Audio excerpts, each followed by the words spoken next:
Hi guys, welcome to Born to be Medical channel. NEET 2024 result release ஆயிடுச்சு. Like அன்எக்ஸ்பெக்டடாக election result வந்துட்டு இருக்கும்போது NEET result விட்டுட்டாங்க.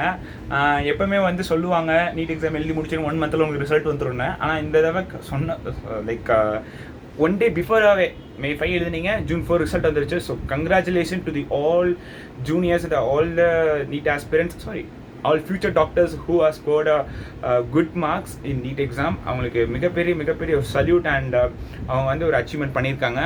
அதே சமயத்தில் மார்க் லோ எடுத்தவங்களுக்கும் இது வந்து ஒரு தோல்வி கிடையாது. இது ரொம்ப லைக் இது ஒரு அவங்களுக்கு ஒரு லெசன் தான். இதுலேருந்து அவங்க கற்றுக்குப்பாங்க. கண்டிப்பாக வந்து they have other chance like repeat பண்ணலாம். அப்படி இல்லைனா லைக் வேறு ஏதாவது கோர்ஸில் உங்களுக்கு இன்ட்ரெஸ்ட் இருந்துச்சுன்னா you may also go to join that.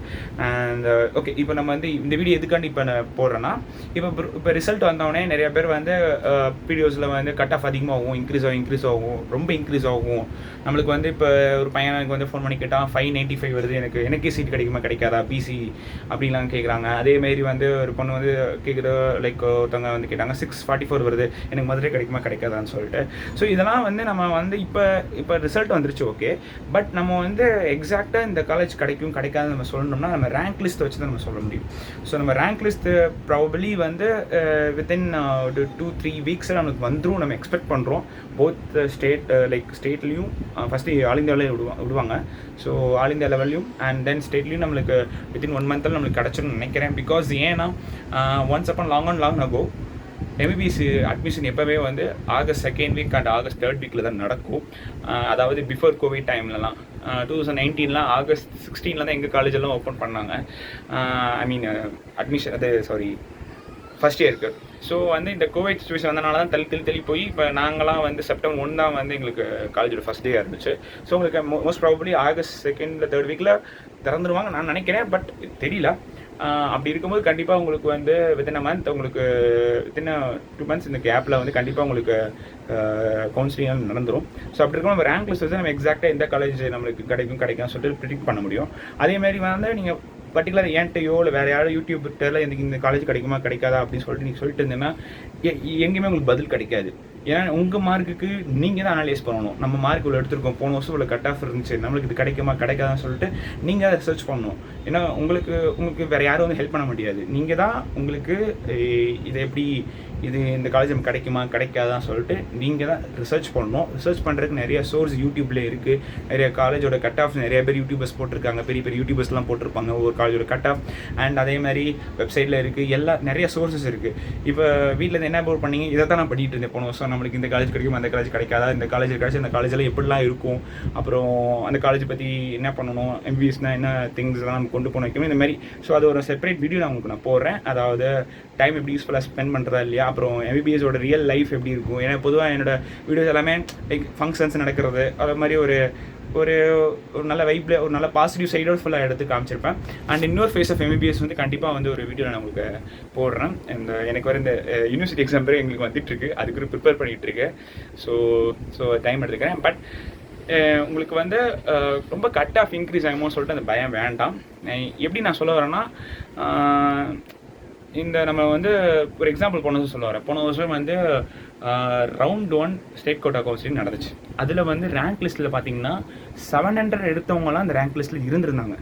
ஏன்னா அவங்க வந்து ஆல் இந்தியா கோட்டாவுக்கு அப்ளை பண்ணியிருந்தாங்க அப்ளிகேஷன் ஃபார்ம், ஸ்டேட் கோட்டாவுக்கும் அப்ளிகேஷன் ஃபார்ம் அப்ளை பண்ணியிருந்தாங்க. ஸோ பண்ணியிருந்தாலும் அவங்க வந்து ரேங்க் லிஸ்ட்டில் அவங்க விட்டுட்டாங்க. அதேமாரி வந்து அவங்க ஆல் இந்தியா கோட்டாவில் round 1 ஃபஸ்ட் டைம் முடிஞ்சிருச்சு போன வருஷம் ஆக்சுவலாக சைமல்டேனியஸாக ஆல் இந்தியா கோட்டா ஸ்டேட் கோட்டாவும் நடத்துறதாக பேசியிருந்தாங்க. பட் சைமல்டேனியஸாக நடக்கலை. ஆல் இந்தியா கோட்டா ஃபஸ்ட்டு நடந்துருச்சு, ஸ்டேட் கோட்டா அதுக்கப்புறம் தான் நடந்துச்சு. ஸோ அதனால் வந்து ஆல் இந்தியா கோட்டாவில் அந்த டாப் மார்க்ஸ் லைக் 700 அபோவ் எடுத்தவங்க, இல்லை 680 அந்த சம்திங்ஸ் எடுத்தவங்க, டாப் மோஸ்ட் மார்க் எடுத்தவங்க டாப்பர்ஸ் எல்லாமே ஆல் இந்தியா கோட்டாவில் அவங்க பிடிச்ச காலேஜில் சீட் எடுத்துட்டாங்க. பட் இருந்தாலும் சில பேர் ஒரு எக்ஸாம்பிளுக்கு தான் சொல்லுவேன், எக்ஸாக்ட் டேட்டா எடுக்கல. ரஃப்லி ஒரு 50 பேர் எக்ஸாம்பிள்ஸ் வச்சுக்கோ, ஒரு 50 பேர் வந்து அவங்க பிடிச்ச சீட்டை எடுத்துட்டாங்க ஆல் இந்தியா கோட்டாவில். பட் இருந்தாலும் அவங்க 50 பேர் வந்து தமிழ்நாடு ஸ்டேட் கோட்டா ரேங்க் லிஸ்ட்டில் விட்டுருந்தாங்க. அதேமாதிரி round 1 தமிழ்நாடு கோட்டா ஸ்டேட் கோட்டாவில் கவுன்சிலிங் அவங்க round 1 அவங்களுக்கு சீட் அலாட் ஆயிருந்துச்சு. அவங்க already all India quota seat 1 எடுத்துட்டாங்க. பட் ஆனால் 50 சீட்டு வந்து ஸ்டேட் கோட்டா அலாட் ஆகினால அந்த எனக்குலாம் ஃபஸ்ட் ரவுண்டில் மாதிரி கிடைக்கல. ஃபஸ்ட் ரவுண்டில் வந்து 627 தான் க்ளோசிங் கட் ஆஃப் இருந்துச்சு பிசிக்கு. நான் 626. ஸோ அப்படி அந்த அவங்க 50 பேர் வந்து அவங்க சீட்டு ஆல் இந்தியா கோட்டாவில் எடுத்ததுக்கப்புறமும் ஸ்டேட் கோட்டாவில் அவங்க வந்து ஜஸ்ட் ஒரு சேஃப்டிக்கு அப்ளை பண்ணி வச்சுருந்துருப்பாங்க. ஸோ அவங்களுக்கு வந்து அலாட் ஆயிருந்துச்சு. பட் ஆனால் ரவுண்ட் 1 ஃப்ரீ எக்ஸிட் மூலிமா அவங்க வந்து சீட்டை எடுக்கலை, ஸ்டேட் கோட்டா சீட்டு. ஸோ அதனால வந்து அந்த அவங்க 50 சீட்டு எக்ஸாம்பிள் சொல்லுவேன், 50 சீட்டு வந்து வேக்கண்ட் ஆயிடுச்சு ரவுண்ட் 2க்கு. ஸோ இதனால வந்து சீட்டு வந்து டிராஸ்டிக்காக வந்து என்னாச்சுன்னா லைக் ரவுண்ட் 1க்கு ரவுண்ட் 2க்கு வந்து கட் ஆஃப் மார்க்ஸ் நிறைய மாறிச்சு. லைக் எங்கள் மதுரையை எடுத்துக்கிட்டோன்னா பிசிக்கு வந்து 627 இருந்துச்சு ரவுண்ட் 1க்கு. அதே ரவுண்ட் 2க்கு க்ளோசிங் கட் ஆஃப் வந்து அப்ராக்சிமேட்லி 616 நினைக்கிறேன், சரியாக தெரில. பட் அப்ராக்சிமேட் 616 615 சம்திங் தான் பிசிக்கு. ஸோ அப்படி இருக்கும்போது பார்த்தீங்கன்னா ஒரு 10 மார்க் கிட்ட வந்து கட் ஆஃப் குறைஞ்சி வருது, 10-11 மார்க் குறைஞ்சிட்டு வருது ரவுண்ட் 1க்கு ரவுண்ட் 2க்கும்.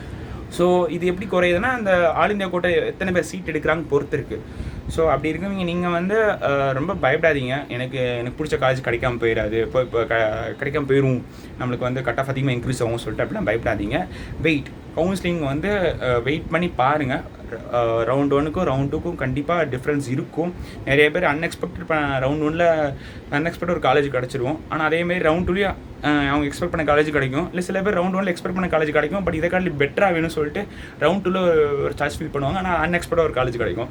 ஸோ இதெல்லாம் நடக்கும் கவுன்சிலிங்கில். ஸோ கவுன்சிலிங் சாய்ஸ் ஃபில் வந்து நல்லா டீட்டெயிலாக அனலைஸ் பண்ணி ரிசர்ச் பண்ணி பண்ணுங்கள். யாருமே உங்களுக்கான சாய்ஸ் ஃபில் வந்து போட்டு கொடுக்க மாட்டாங்க, நீங்களாக தான் ப்ரிப்பேர் பண்ணணும். ஸோ சாய்ஸ் லிஸ்ட் எப்படி ப்ரிப்பேர் பண்ணணும்னு சொல்லிட்டு அதுவும் நிறைய பேர் யூடியூப்ஸில் போட்டிருப்பாங்க.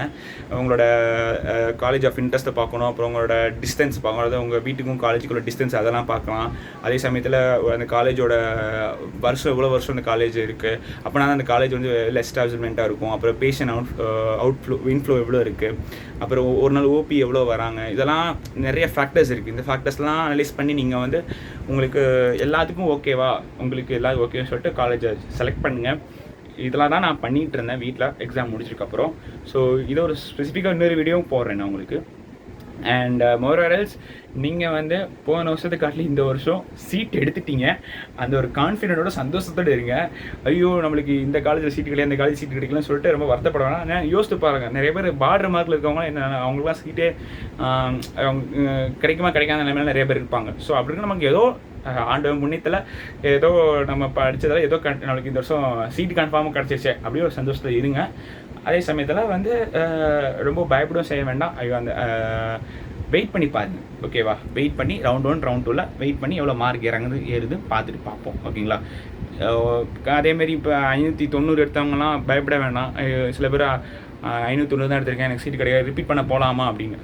5 போன வருஷம் க்ளோசிங் கட் ஆஃப் 560. ஸோ 560க்கு மேலே எடுத்தவங்க எல்லாருமே வெயிட் ஃபார் த கவுன்சிலிங். அதாவது பிசிக்கு சொல்ல வரேன். ஒவ்வொரு கேட்டகரிக்கும் ஒரு க்ளோசிங் கட் ஆஃப் இருக்கும். ஒவ்வொரு கேட்டகரி க்ளோசிங் கட் ஆஃப் மார்க்குக்கு அதிகமாக ஒரு 5 மார்க் 2 மார்க் அதிகமாக வச்சுருந்தீங்கன்னா வெயிட் ஃபார் கவுன்சிலிங் பார்த்துருக்கப்புறம் முடிவெடுங்க, ரிப்பீட் பண்ணலாமா வேணாமான்னு. அவசரப்பட்டு போய் ரிப்பீட் பண்ணி போய் ஜாயின் பண்ணிடுறேன், கோர்ஸில் போய் ஜாயின் பண்ணிடுறாங்க. அதான் என்னோட சஜஷன், பர்சனல் ஒப்பீனியன். அண்ட் இந்த வீடியோ பார்த்துட்டு உங்கள் மார்க்ஸை கீழே கமெண்ட்ஸ் கமெண்ட் பண்ணுங்கள். அண்ட் அதே சமயத்தில் என்னோட என்கிட்ட காண்டாக்ட் டிஎம் பண்ணணும், உங்களுக்கு எப்படி டிஎம் பண்ணணும்னு தெரியல அப்படின்னு நிறைய பேர் கேட்டுருக்கீங்க. ஸோ என்னோட இன்ஸ்டாகிராம் ஐடி வந்து டிஸ்கிரிப்ஷனில் கொடுத்துருக்கேன், அதுவும் நீங்கள் டிஎம் பண்ணலாம். அண்ட் கண்டிப்பாக இந்த வீடியோ சப்ஸ்கிரைப் பண்ணுங்கள், லைக் பண்ணுங்கள், ஷேர் பண்ணுங்கள். And welcome to new journey of medico. Bye.